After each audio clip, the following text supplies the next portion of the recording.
Pretend you're not amazed. I dare you. FedEx Pokemon Fire Red walkthrough, part 34. Hello everyone, welcome back to Pokemon Fire Red. So in the last video we caught the first of the legendary bird trio, Articuno, and now we're making our way to Cinibar Island. But first, Picnic Irene would like to battle, and she has a Tentacool. I switched up my team a little bit, as Zarek did very well in helping me catch Articuno, so he's going to stay in the back of our party with the XP share. While Gruffle basically destroys these water types, which is awesome. So now here we go, here's a Steel. I don't think we've seen this Pokemon yet. It's a pure water type, and when it evolves into Dewgong it becomes water and ice. It's very, very helpful, especially in the Elite Four, but obviously we've got Lapras for that. But still, Dewgong can be quite good. Next we've got Horsey.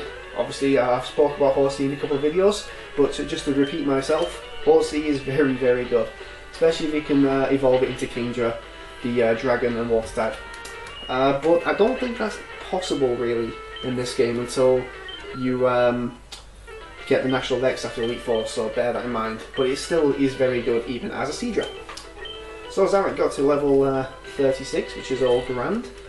And let's head west towards Cinibar Island. And hopefully that Repel will still run it. Wow. Let's fight this woman. My boyfriend gave me big pearls. Okay, awesome. Just pointless information is pointless really. And she's got a Shelter. Basically, Generation 1 has just an absolute ton of water types. 95% accuracy and it misses. Really? And you hit me with a super effective Aurora Beam. Just, which did absolutely naff all. So yeah, Generation 1, it has a metric ton of water types. It's literally, if you'll pardon the pun, saturated with water types. It's absolutely crazy. It's strange also because there's not actually that many fire types. Well, there are some, but not many. So yeah, keep your Razor Leaf in all the things. And with your fire types, what you've got? You've got your starter, Charmander, blah blah blah blah, and you've got Growlithe and Vulpix, you've got Ponyta, Magmar, and that's about it. But water types, my god. Oh, anyway, Hold the Phone, so Cloyster, the evolved form of Shelter. This thing's physical defense is through the freaking roof. It's crazy. And you're going to waste my time with the Protect. What are you protecting for, Cloyster? You've got nothing to protect. And you're going to double protect. Why are you wasting my time, Cloyster? You're a joke. Okay, seriously. That is twice in the same video Razor Leaf has missed. 95% accuracy. What are you doing to me? At least it didn't protect. That's fine. And in this generation, all grass moves are special, so we didn't have to get through Cloyster's insane physical defense. Swimming Nora, what was the point of you? I'm gonna ignore the bird trainers on the islands. I'm just gonna completely pretend that they don't exist because they mean nothing to me. They're a joke. So I'm gonna fight the swimmers who give me no money. Anyway, all you guys are level 35 star you. Pointless Pokemon is pointless. One Swift Razor Leaf will destroy this thing. I suppose if you want to get some more levels on your Pokemon, getting prepared for the next gym, this entire route is just perfect. It'll help you train up and get some experience, but the next gym is a fire type gym. So yeah, finding a load of water types isn't exactly going to help you. This girl's dad works at the Cinibar gym, so yeah, good for her. And she's got a Poliwag, little Poliwag. I love Poliwag, it's such a cute little adorable Pokemon. And its full evolution Poliwrath is pretty sweet, because it's incredibly unique. It's the only water and fighting type Pokemon in the entire game, which is surprising. I think in Generation 7 there should be a water and fighting type Pokemon as your starter in Generation 7. I'm going to call it right here, right now. In November 2014, I'm going to say Generation 7 is going to have a water fighting set. I'm saying that right now. I'm probably going to be wrong, but who cares?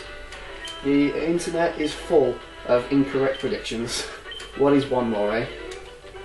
I was supposed to wait for once. Oh dear, swimmers are just weird. To be honest, oh my. Okay. We're at Cinibar Island already. But first of all, let's quickly catch ourselves in the thing now. No? Oh well. Anyhoozle, this is Cinibar Island, and we shall explore this in one sec after I quickly heal up my Pokemon. Alrighty, Roo. So with our Pokemon all healed up, we can not explore Cinibar Island because we have a small little side quest to do. There's basically this awesome building on Cinibar Island that can get you some really cool rare Pokemon. But to get one of them, you need to head to Pewter City. Now if you remember, we came here much earlier in the game and we shouted at this chap down here for dragging us to the Pokemon Museum. But we are actually, that's where we're heading this time. We're going to the Pokemon Museum.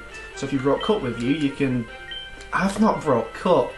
Oh, Gordon Bennett. Tell you what, for the magic... Tell you what, I'm just going to show you something fripping amazing. Watch this. Alright, you ready for this? You ready? You ready? Leroy Jenkins! Yeah, pretend you're not amazed. I dare you. So let's head on inside this random building. Now this guy's name is Jeff. Jeff's crazy. He's mental. He's like, shh, listen, I gotta share the secret with someone. I think there's this chunk of amber. It's got this Pokemon DNA.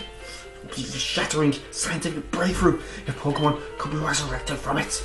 So yeah, basically, Jeff has this crazy notion that this chunk of old amber can resurrect Pokemon from the dead.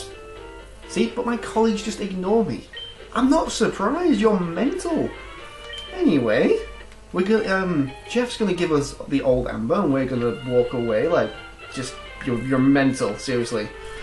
And we're gonna instead head to Cinibar Island because he may sound crazy, but I assure you, Jeff is not mental. There's a fine line between insanity and genius. And Jeff is literally nowhere near that line, he's completely mental. But there is this awesome place, the Pokemon Lab. Now this is quite a nifty little place. It's full of like crazy scientists doing crazy scientist things. And a couple of these things is trading Pokemon, surprisingly. This chap is after a Raichu, and if you give him one, he'll give you an Electrode. So, feel free. This lady over here wants a Venonat in exchange for a Tangela. We can't actually have got Tangela yet, but if we surf up north, just south of Pallet Town, there's a patch of grass that has Tangela in. And this chap says he got a fossil from Mount Moon.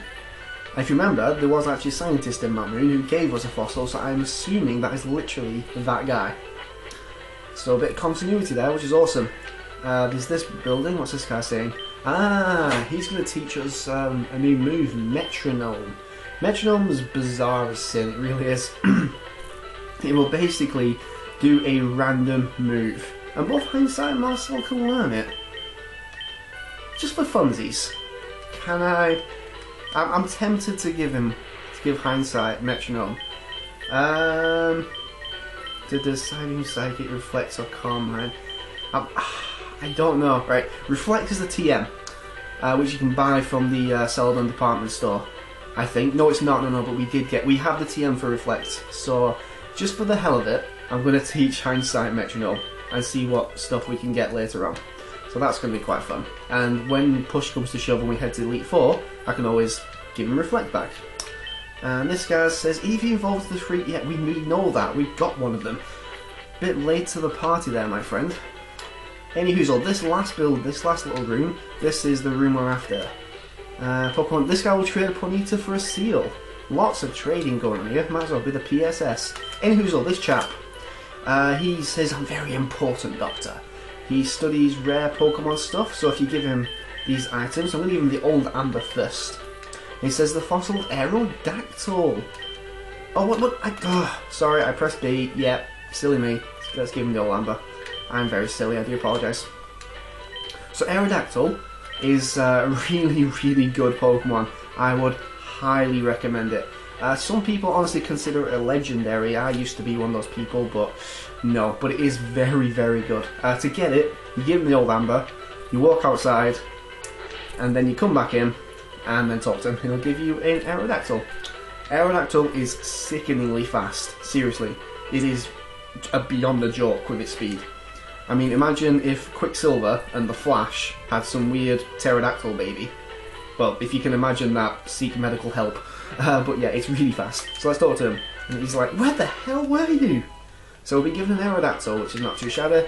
No, I'm going to dump it in the PC and never use it. And now I'm going to do the same with Kabuto, but I won't subject you to me walking backwards and forwards.